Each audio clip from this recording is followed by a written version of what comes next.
धर्मदास जी ने कहा था कि हे भगवान, यहाँ कितनी सुविधा दे रखी है भगवान ने, और इसको आप काल कह रहे हो। परमात्मा ने कहा, धर्मदास, जैसे कसाई बकरे पालता है, उन बकरे और बकरियों के लिए वो कितनी सुविधा करता है, जिसकी अच्छी सेल होती है। एक बहुत बड़ा चरागाह बनाता है, उसको हायर करता है या मोल लेता है, और उसके अंदर शेड डालता है, झोंपड़ी डालता है बकरों को गर्मी और सर्दी से बचाने के लिए। उसमें जगह जगह तालाब बनाता, छोटी छोटी तलैया सी, उनको पानी से भर कर रखता है, उनके लिए घास फूस वहाँ व्यवस्था कराता है। उस सारी व्यवस्था को देखकर वो भोले प्राणी ये समझ बैठते हैं कि हमारा मालिक, हमारा स्वामी कितना दयालु है, हमारी कितनी केयर टेक रखता है, सारी सुविधाएं प्रदान करता है, हिंसक पशुओं से बचाता है, चारों तरफ से बाड़ लगा देता है, और अंदर वृक्ष हैं, झाड़ बोझड़े हैं, घास फूस है, गर्मी से बचने के लिए शेड है, सर्दी से बचने के लिए व्यवस्था शेड है। तो वो इस सारी व्यवस्था को देखकर वो मान बैठते हैं कि जो हमारा ये स्वामी है बड़ा दयालु है, ये परमात्मा है। और जब वो कभी उनके बीच में आता है तो वो सारे उसको प्यार देने के लिए उसके चारों तरफ, कोई ऊपर को पैर फैलाता है अपने सीने से लगाने के लिए, और वो उसको चाटते हैं प्यार से, जीभ से चाटना चाहते हैं, उनको एक विशेष रिगार्ड देने के लिए।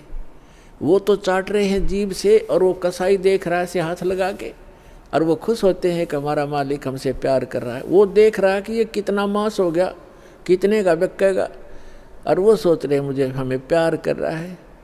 तो पुण्यात्माओं, परमात्मा कहते हैं कि जिस समय उस कसाई को 5-10 बकरों की आवश्यकता पड़ती है, बकरियों की, तो उस समय वो ये नहीं देखता ये किसकी माँ है, किसका बेटा है। एक परिवार के 3-3 इकट्ठे भी आ सकते हैं, उनने तो मोटे मोटे छांट के और वो निकाल लेने जो अच्छे मांस युक्त हो गए, घनी बिक्री होगी।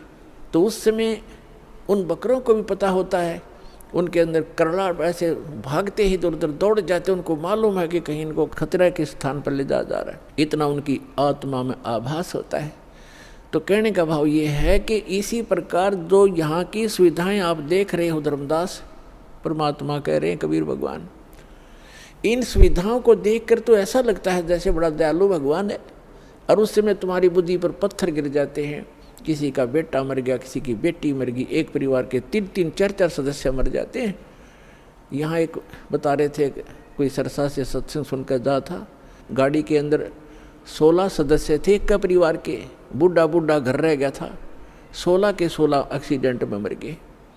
बताओ पुण्यात्मा, और उनकी कार और कोठियाँ और बड़े बड़े सारी व्यवस्थाएं थी, कुल नाश हो गया उसका। तो कहने का भाव ये है कि उस समय बुद्धि कहाँ जाती है आपकी, ये सुविधाएं किसने दे रखी थी, ये फिर क्यों छीन लिया 1 मिनट में।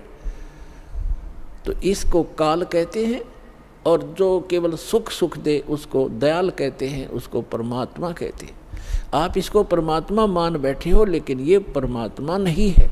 यहाँ तो दुख के अतिरिक्त आपको कुछ मिलता ही नहीं, चाहे कितना ही आपको सुखी व्यक्ति नजर आता है झूठे सुख से युक्त, चाहे कोई मंत्री है, प्रधानमंत्री है, या कितना ही बड़ा सेठ है, और कैसी आपने उसकी सुविधा नजर आती है। गरीब आदमी तो ने सोचा ये कार कोठी वाले घने सुखी होंगे, या फिर ये अफसर हैं, कर्मचारी अधिकारी हैं, ये बड़े सुखी होंगे।